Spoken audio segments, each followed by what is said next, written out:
Do you ever feel like your English is just a bit sort of stuck? Today we're going to talk about breaking through the intermediate plateau in English learning. So maybe it feels like no matter how much you practice, how much you're speaking English, how much you're studying, you're not actually making any progress. You're not a beginner anymore, but you still feel like fluency is a long way off. This frustrating stage is called the intermediate plateau. Pretty much everybody hits it at some point. But the good news is that there are lots of ways that you can break through this plateau. So today, let's talk about what's going on and, most importantly, how you can move forward. Before we look at some practical tips, we're going to just have a quick look at why you hit this plateau, why you suddenly feel stuck. When you first start learning a new language, everything feels really exciting.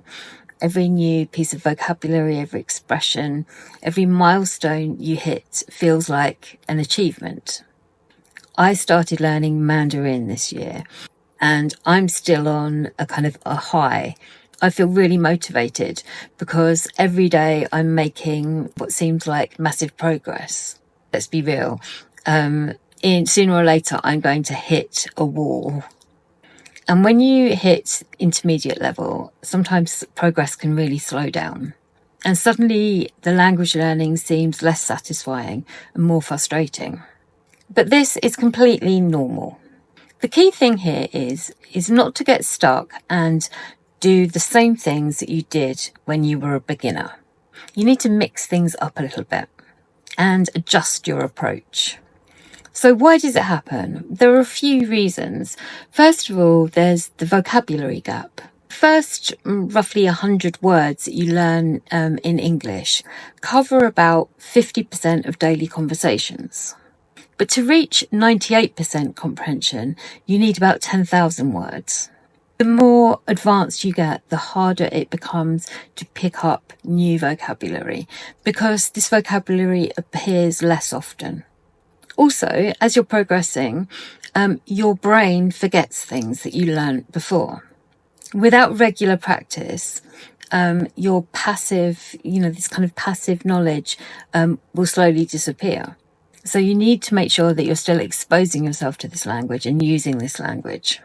I think another reason that people hit this intermediate plateau is because they focus too much on one specific skill, be it listening, reading, speaking, or writing. It's much better to try and combine all these skills. Maybe if you're writing an email, try speaking it out loud at the same time. Or if you're listening to a podcast, you could make some notes. So now we're going to look at some ways that you can overcome this intermediate plateau. There are various things that you could do to break through.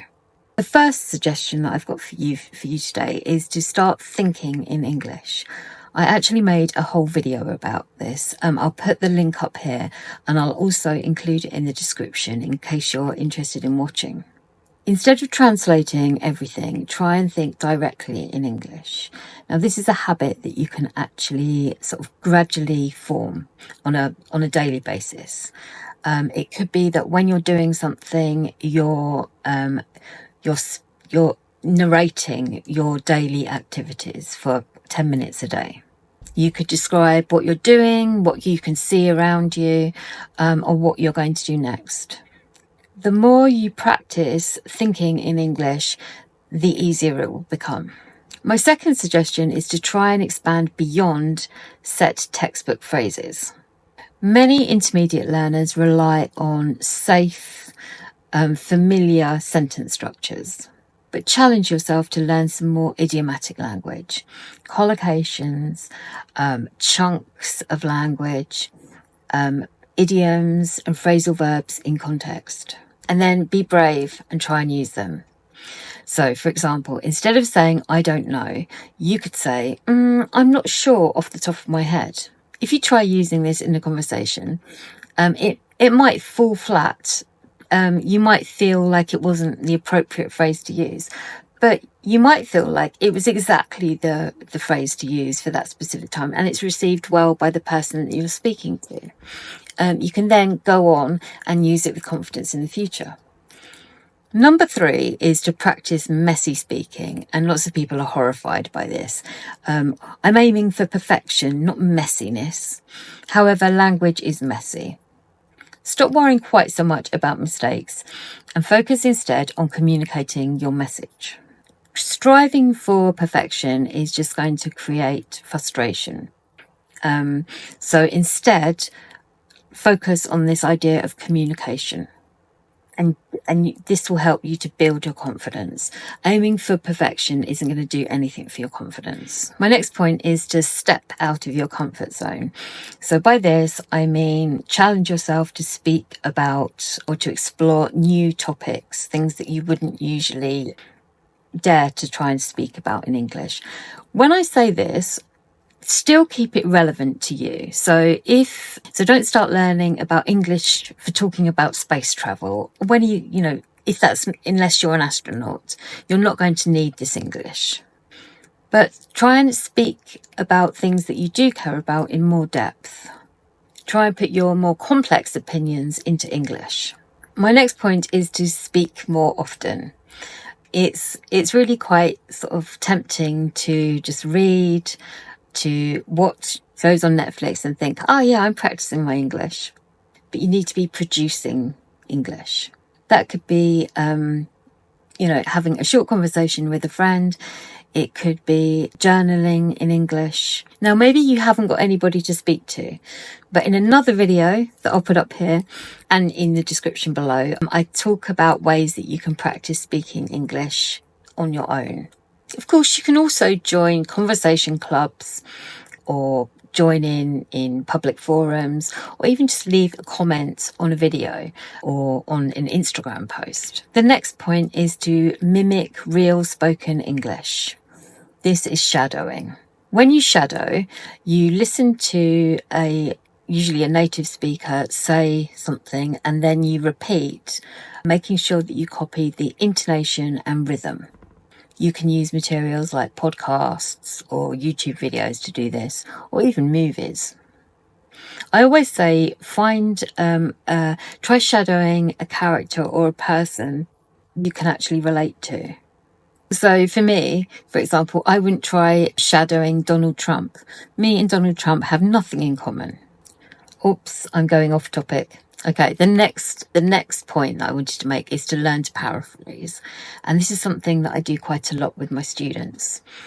If they can't remember a specific word, I ask them to try and explain what that word is. So maybe somebody couldn't remember the word for a pillow. I would say, well, describe it. And they might say, well, it's that thing that you lay on when you're in bed. You put your head on it when you're in bed. And I would say, a pillow. Bingo. Also with paraphrasing, sometimes I encourage students to watch a short video or to read a paragraph and then to summarize it in spoken English.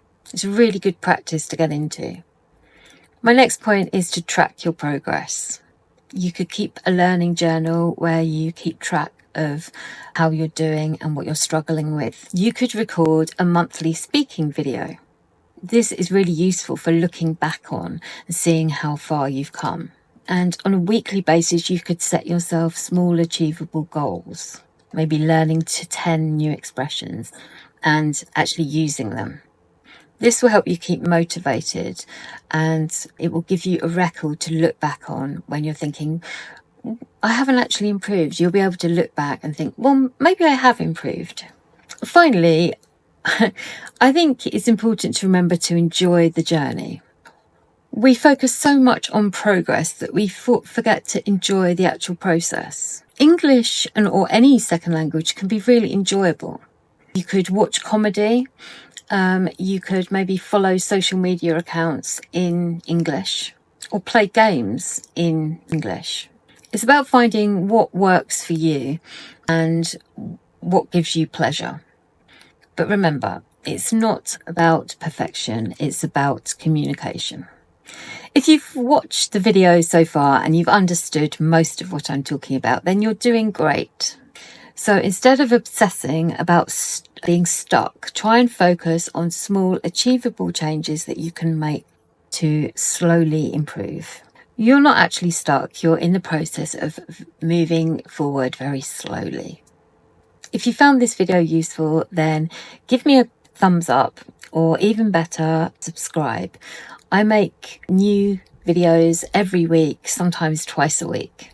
And remember, like I said earlier, if you have a look at my previous videos, you'll see that I cover some of these topics in greater depth. Okay, that's all for today, but it was lovely seeing you, and I'll see you next time. Bye.